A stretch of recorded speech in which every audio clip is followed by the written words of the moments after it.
This is TVW Channel 7 in Perth, and this now concludes the portion of our telecast which is mainly for children. Before we commence our next unit, we'd like to point out that some of the programs which are to follow are possibly not suitable for children.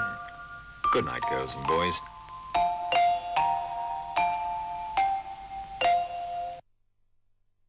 I tell you what, any boss who sacks anyone for not turning up to die in the mountains. The police force, still reeling under the strenuous, painstaking search for the Nedland killer, was now gearing itself for the biggest manhunt on record. The Eagles are going to win their first leg. Herb Elliott, the greatest miler the world has ever seen.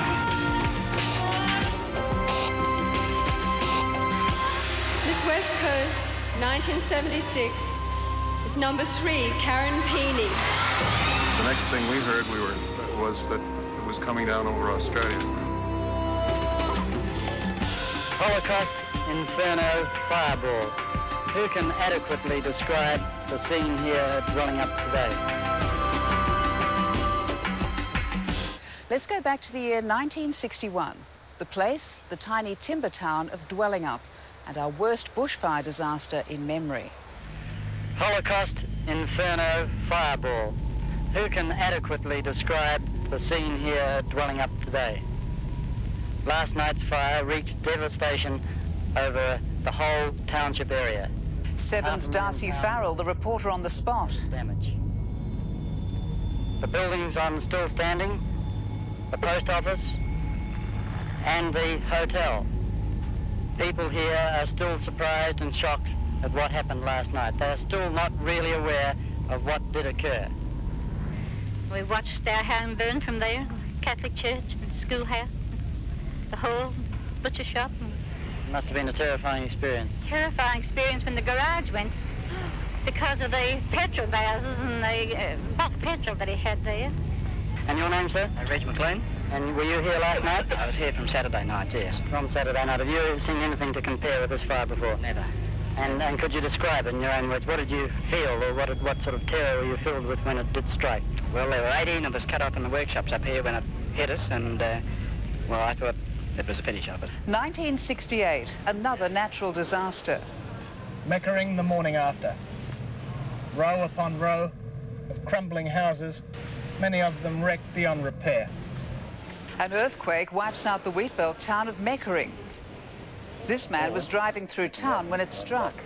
The next thing I saw the club collapse, and it hit me at the same time. The vehicle lurched and rolled as if it was going to turn over. And I looked down the road and the town hall was going. And I realised what was going on because I was in the Jordan quake of 41, which was nowhere near as severe as this.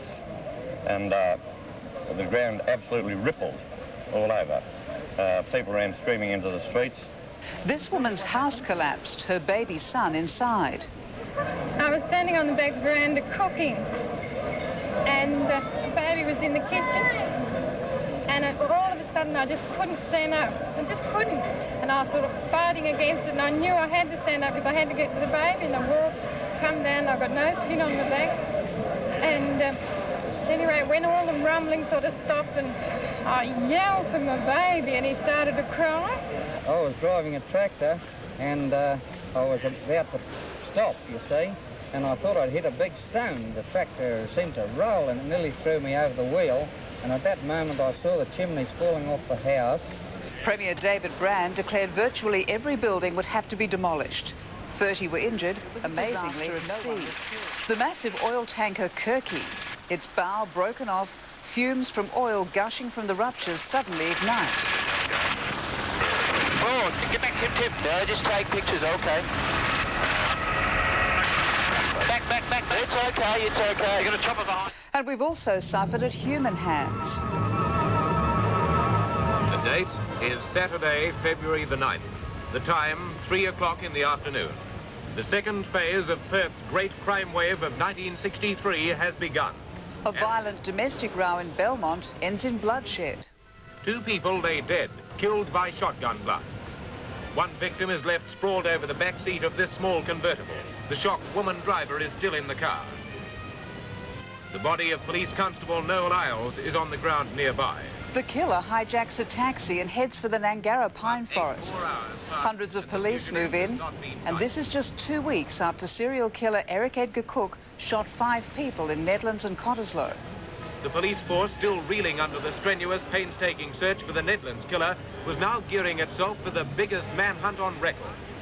The next day, a stunned Perth responds. Thousands grab the 303 from the top of the cupboard and rush to join the hunt. Police call for help, and a TVW newsflash requesting civilian volunteers has immediate results. Within half an hour, 5,000 people and police are on the scene. Armed men march into the bush in their hundreds. Brian Robinson was captured and hanged.